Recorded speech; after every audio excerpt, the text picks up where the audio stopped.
you. I promise I won't blah, blah, blah. I worked too hard to drop it like that. Thank you, band, and even Jock and Aubrey's word, it all, and France. I was very encouraged. As you can see, the topic.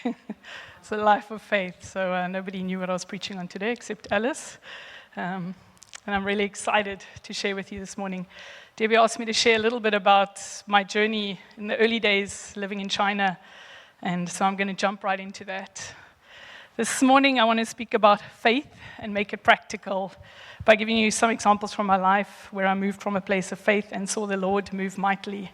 Who needs to hear that word this morning on faith?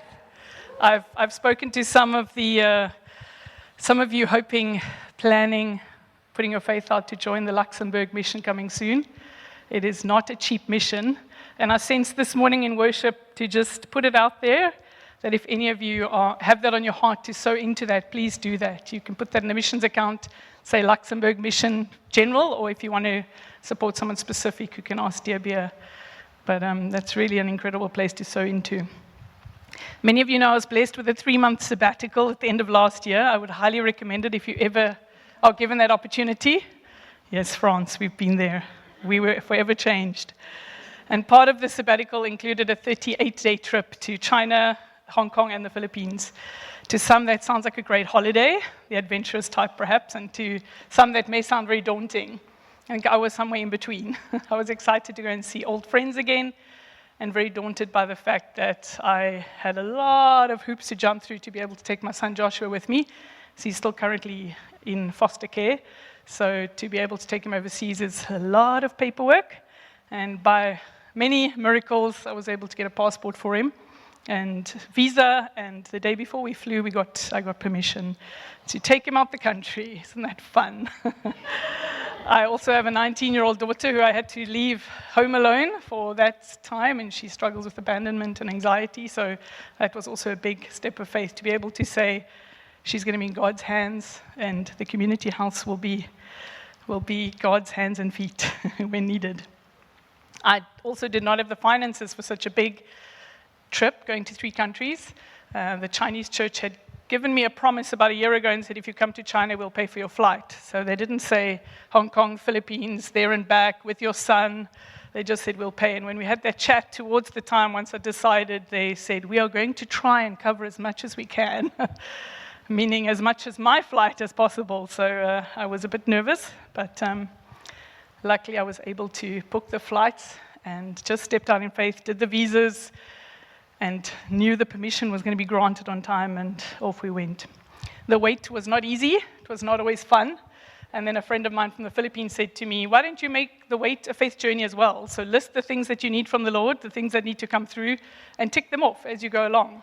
And that really shifted my focus. Instead of just going, what if, I actually was able to list it and look back now and say, what a testimony. It was a big moment for me when we cleared customs. I cried. Joshua thought there was something wrong with mommy. Sometimes mommy leaks. And you can't explain all of that to an 8-year-old who's now 9. So just to be able to go through all those customs, every time I was nervous because any of the countries could say, why are you two together? This doesn't look like a realistic arrangement. And yet every time was a testimony to me to just give that little piece of paper and be praying. And just to sit next to Joshua on the plane as we took off our first international trip and think, his destiny, his legacy is going to be different because of this. And he can't understand the weight of that, but the legacy he comes from, to think he's at 8 years old, he has a passport, he's been to 3, well, if you count the stopovers, to 4 international countries. And I'm just excited to see where the Lord's going to take him because his mind has been expanded so much. Now, some of you might be wondering, you don't know my past, although Debbie shared a bit of that, why would I choose Asia? And I have to take you back to 2001 when I was in London doing a 2-year working holiday, where some of you finished high school by then. Maybe not. That's okay. Some of us, yes. There are some aunties and uncles in the church at least. I was in Every Nation Church in London, and I recommitted my life to the Lord, and then I did Alpha. Highly recommend it. We have an Alpha on the run all the time, on the go. and I was baptized, filled with the Spirit, and after a few months, my visa was due to run out, and I'd just come to have a personal relationship with the Lord. I think I was raised in a Christian family, but never actually had a personal relationship with the Lord, never went to the Lord for my decisions. I studied what I thought was a good idea, what my dad suggested. And so I thought this time I need to actually ask the Lord what to do. But my plan was to go and work on a cruise ship or go and teach English in Japan, because that's where the money was in those days. So I thought I'll make a bit of money, come back to South Africa after a few years, get married, settle down, have a few children. It's a pretty average, good plan for most people. However, God had other plans, and I'm so thankful for that. The Bible has a lot to say about our plans versus the Lord's plans. So we'll look at 4 of those verses to remind us. Proverbs 16:9 says, "In their hearts humans plan their course, but the Lord establishes their steps." Proverbs 20:24, "The Lord directs our steps, so why try to understand everything along the way?" Psalm 31:14-15, "But I trust in you, Lord. I say, you are my God. My times are in your hands." Psalm 119:105, "Your word is a lamp to guide my feet and a light for my path." Which option would you choose? To go your way, or to say, you are my God, my times are in your hands? I think these days, with a lot of anxiety and a lot of uncertainty, I'm so thankful, and I don't know how people do life without Jesus, to be able to say, and yet, my hope is in you. I will trust you. I will still trust you. So one day there was an announcement in church while I was planning my plans for English teaching in China. There was one of the Every Nation America had planted they'd started a training school, English training school in China for the purpose of internationals, or foreigners as they call us in Chinese, to get a visa through work. So I thought that sounded quite exciting. I thought China, Japan, same thing. Later found out they're really not friends, not the same thing, but that's okay. It's still Asia, it's still same direction.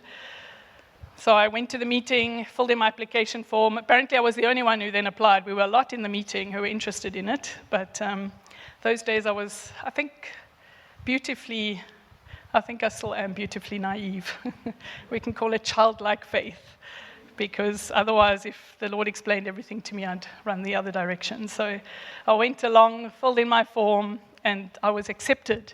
And so then I thought, I better make sure this is of the Lord now that I'm accepted. So I spoke to my family. They said, it's a crazy idea, but you can do it. The missions director was actually going through a bit of a personal crisis in his life, and he was in Australia at the time, so I feel like I slipped through the gaps there a little bit. He just said, what does your family think? What do you think? I'm like, it's all good. He said, go for it. So it was getting real very fast, and then I thought, I think I need to get a word from the Lord. That's what they teach us. So the first weekend I fasted, and I heard nothing. So the second weekend, I realized that I'm supposed to pray and read the word when I fast. So I should probably do that. So the second weekend, I said, I'm not going to fast, Lord. I already did that. That didn't work. So this time, I'm going to read the Bible and pray. And by Sunday night, I want to see the words China in the Bible. And yes, that's what my friends did. And go or stay. So I said, I want a clear word. I'm not going to go halfway across the world without a clear word from you. I was trying to do it right. So yes, like you laughed, my friend said China is not in the Bible, and I very confidently, some call it arrogantly, but very confidently said, if the Lord wants me to go to China, he'll put it in the Bible. And he did.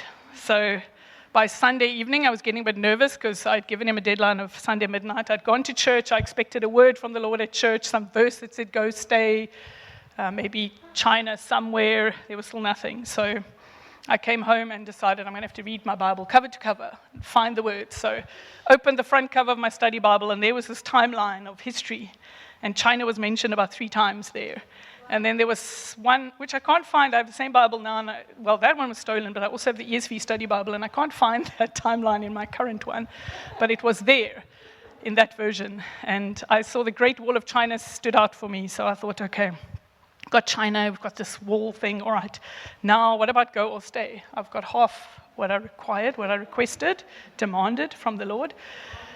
So one of my housemates who I was annoyed with because he hadn't come to church that morning and he had sat at home and read the Bible and he said, God gave me Amos 4. And I'm like, that's nice for you. Awesome, I'm annoyed with you. I'm going to my room to read my Bible. So after, I think I started in Genesis because I had a lot to get through by midnight. I suddenly thought I may as well look at Amos 4. Maybe it was a word for me. So I read Amos 4 and when I got to verse 3, it said, you will each go straight out through the breaks in the wall. There I had my 2 words, go and wall, from China, Great Wall of China. So those of you who've done Bible school, you know that's not really the way to do it. Because if you read the rest of the verse, it says, and you will be cast out towards Haman, declares the Lord.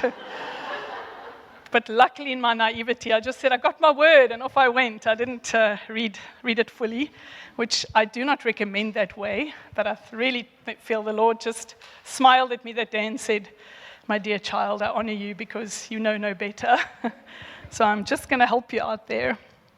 So a few weeks later, I found myself on a flight to Hong Kong and got out the airport and I had to look for the go-go bus. So I had no language, no teaching experience, but I came out and saw a go-go bus and put all my luggage on it and went through the border into mainland China. And when I got 4-hour bus trip later, I was very surprised because I found China, especially south of China, to be very developed. I'd expected farmland and pigs, and underground church was in caves, literally. So I had no clue. I was wonderfully naive.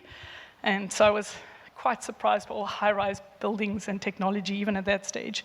When I got to the other end, there was a short little Chinese man waiting for me, and he was going to try and help me with my luggage, but I was a bit concerned that at his size, he may not cope. So I just said, no problem, strong South African woman, I'll take my backpack, thanks, and off we went. What followed was 6 months of learning a language and learning to smile while I was terrified on the inside. South of China has some very weird food. Went on many adventures, was handed things that I had to just kind of say, thank you, that's amazing, and swallow. I was also 23, unqualified, felt very young to be standing in a classroom with high school students. They were not much younger than me, but I had to pretend that I came with, I think I wore a suit for the first week to try and bring that authority. And then I went on a summer camp it was an English summer camp where students come. They were quite wealthy students, actually, that came on this camp, and we stayed in the village that was opposite of wealthy. Our beds were like sleeping on doors, mosquitoes, the bathrooms, let's just say we chose the bush rather, and our showers was a bucket with icy cold water that we just had to throw over ourselves. So very tough for a spoilt 23-year-old girl, but we did it. And it was such a beautiful time because we got to share the love of Jesus with students who, some had never heard, some had heard a little bit, but we gathered in groups and did songs and shared with them. When I visited in December, I stayed with one of those students, and she's recently married and pregnant, and they're both in full-time ministry now. So that was such a joy to see the seed sown all those years ago in hardship at my age, at that time, feeling it was so hard. So I really encourage you, let's sow into the next generation. We just never know. Kids' church, it's the way. So my house, sorry. Okay. So after 6 months in the south of China, a South African couple moved to the city in the north of the country. And the husband had a dream, and in that dream he had got a word, and he had looked up that word, and it was a city in the north of China. So he felt the Lord was calling him to go and plant a church there. So because I was in the south of China and we had both come from Every Nation London, they called me and said, come and join us. So I applied for a job in the university, and off I went to join them. We started an English corner where we invited students to the couple's house to practice their English. We did various games and activities. We did a quiz. We had to look up the answers in the Bible. And we even celebrated birthdays, which a lot of Chinese never do. Some of them also believe it was a day they caused their parents pain, their mom pain. So it's not a happy day. So we changed that. And one of the girls, the one who's actually cutting the cake, she's from a Tibetan background, and when she got saved, she actually said it was because we celebrated her birthday. For the first time, she saw she had value and worth, and we got the privilege of baptizing her, and she came to the Lord. So because of the love that we had for these students, I believe a lot of them felt something different. And a church was birthed in that same lounge where we had English Corner. So we'd close all the windows, come up the stairs 2 by 2 quietly. In summer, imagine all the doors and windows closed and shoes come off in China. So that was a challenge on its own. And we would put on our MP3 player worship. Some of you may have heard of that. It's an archaic music device back in the day. The aunties and uncles will know it well. And so we would play.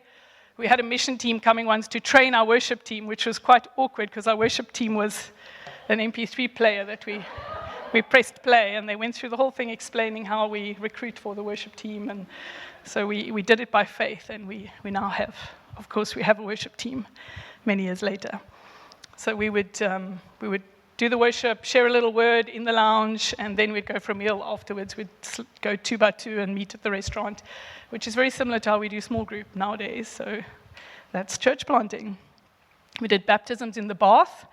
I remember a rather large man. Once I had to just hold the shower thing in the bath. I baptize you in the name of Father, Son, the Holy Spirit, then turn it on, and we'd fill the bath, but he couldn't quite get under, so I had to do it from above. He became the pastor later, so I think it worked. It's not about the water, right, or the bath. So many came to know the Lord at that stage, and when they went back to their families, they got persecuted for their faith, but they started to stand strong and still follow Jesus.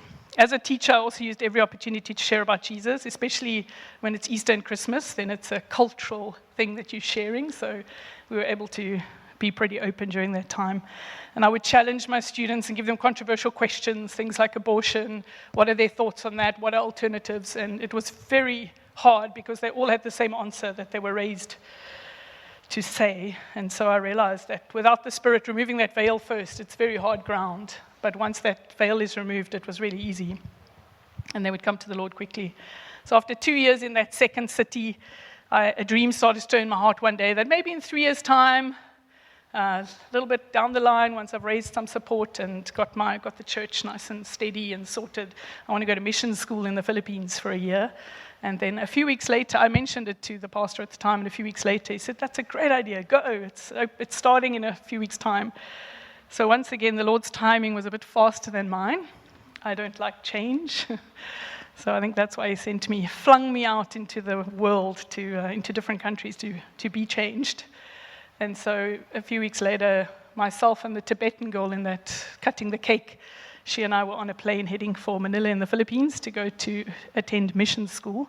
We stayed in a house with 24 classmates, which was quite a dying to self community house on steroids. So we had, there was 9 girls on our floor, the males were on the other floor, 9 girls on our floor, and we had 2 bathrooms with a bucket and a scoop. That's how you washed. I've never before or never since had humidity on that level. Haven't been to Durban in a while, but that was pretty intense. It was tough, but some of my most fondest memories come out of that year because it's in adversity, it's in those difficulties, it's in that discomfort that you grow, you're stretched. And so that was just such an incredible time to learn about different cultures. If you left things on the table, then it was free for all, so people just ate your food. You didn't realize that was the code. You labeled your eggs with your name, otherwise they disappeared. And I learned to serve. That how come every time I wake up first and the dishes are there dry and someone else just washes another dish and puts it on wet? So I decided I can serve the people in this house and I'm the first up. I may as well pack it away every day and stop complaining and take out the rubbish and stop complaining. So we also had a few that were really, just really poor at that stage. They'd come from the villages in the Philippines, and so those of us who had a bit more, we would share with them and just saw that real community take place. Before I left for mission school, I returned to South Africa for a brief visit to raise financial support because I needed to support myself while I was studying there. And I was really shocked to find that those who had very little gave a lot, and those who had a lot gave very little. I remember just some of the people that are expected that lived on a very nice wine farm or on fancy places sort of said, oh, not at this time. We're putting our money in other areas. And then someone who takes the train to work every morning and is struggling gave. And that was such a lesson to me as well. The Lord showed me the difference in that season between storing up treasures on earth or in heaven. Matthew 6 speaks of that. And the evidence of that is, for where your treasure is, there your heart will be also. Matthew 6:21. So after mission school, I returned to the second city in China, where I had been and spent another year there. We were assisting the team to hand over to local leadership, to the Chinese pastor. And then it seemed time to go again, to move, because once they're established as a local community, very similar to India, when the foreign faces are there, you bring a risk to them. That's a security risk. So once they're raised up, it's time to move again. So after receiving various prophetic words, I remember sitting in a long queue to get a prophetic word, and the team that was prophesying said, I'm really sorry, all I've got is just go. And I said, yeah, I know. And all 3 or 4 of them said, I'm sorry, I've got nothing else. So had so many, I didn't want to leave that city. That was I'd given everything into those few years, those people, and so I had to seek the Lord, and with those prophetic words and speaking to leadership, I sensed it was time to move on, and they said, why not go to another city in the north where you can strengthen the team that's already there in place with their church planting. So I spent 5 years there studying Chinese for 2 of those years. So I met a lot of international classmates as well from Korea and Japan and all over. Some of them I still have relationships with now, so that was really special. Our communication language is Chinese, which is quite amusing because we can't speak each other's languages.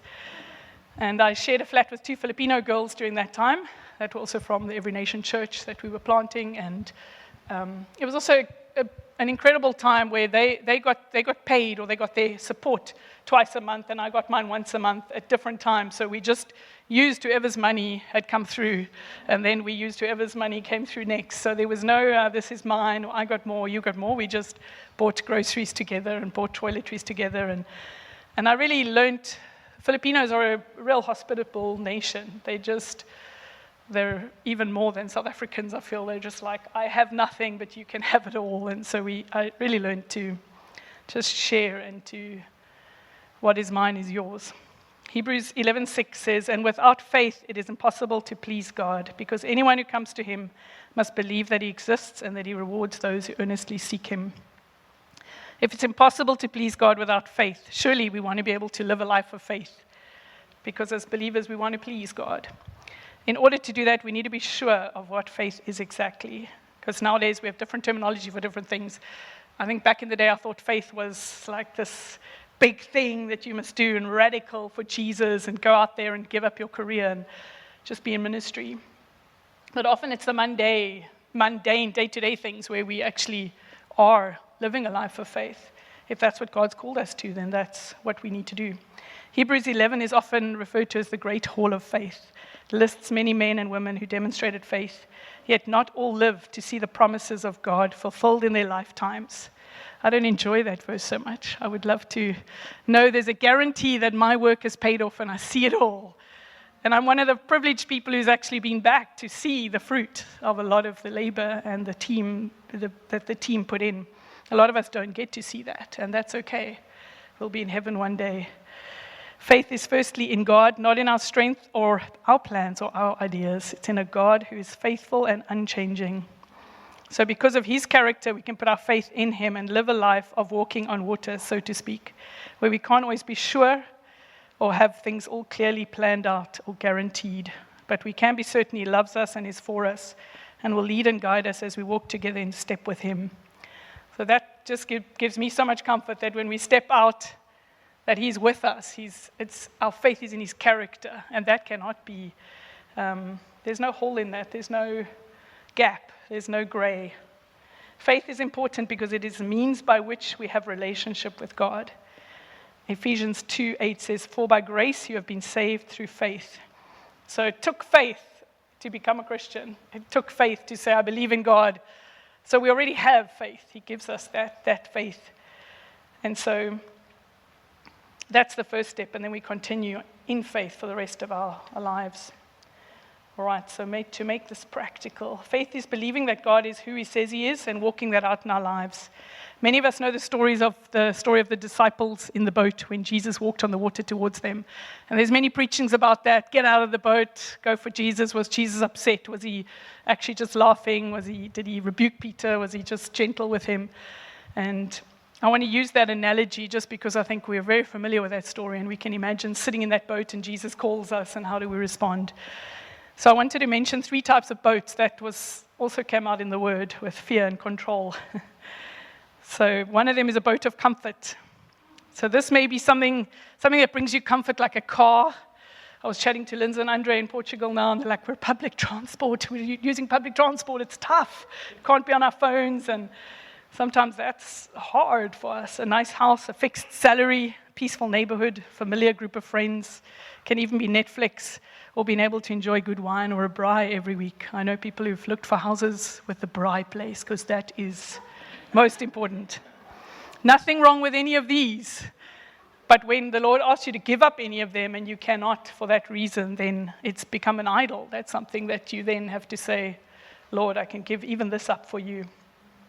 For me, comfort was living in a nice, peaceful neighborhood in a big house in Gqeberha, having a full tummy, hot showers, friends who looked and thought just like me.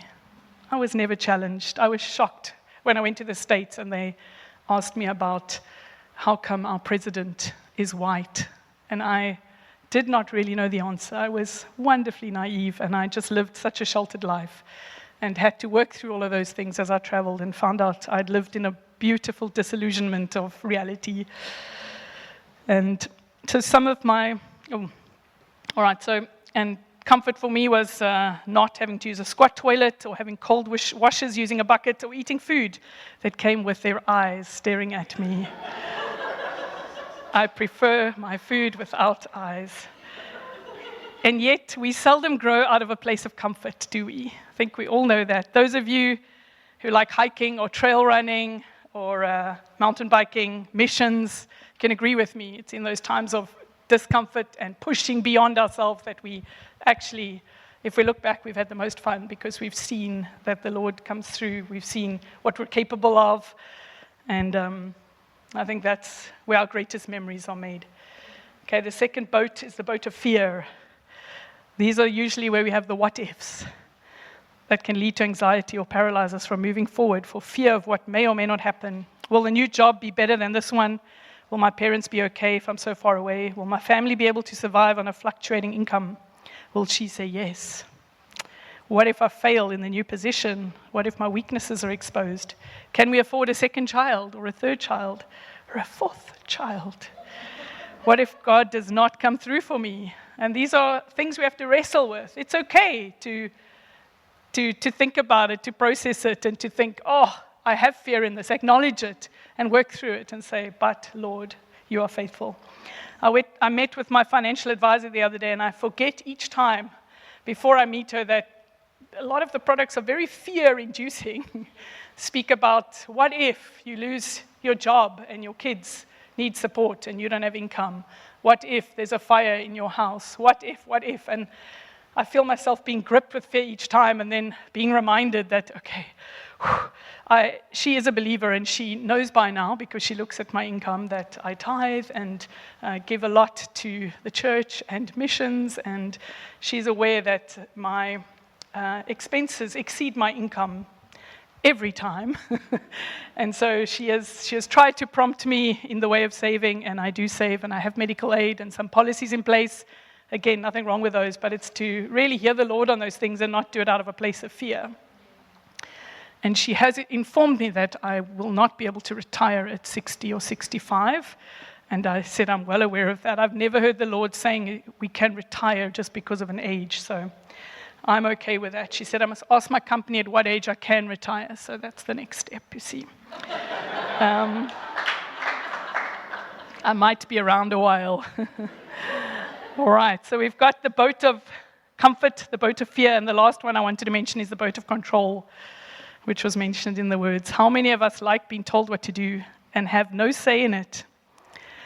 Not many of us. As a parent, I know my children certainly don't like being told what to do, and they're both of age where they can tell me that. There are consequences when they say that very loudly with the door slam, but they still do it.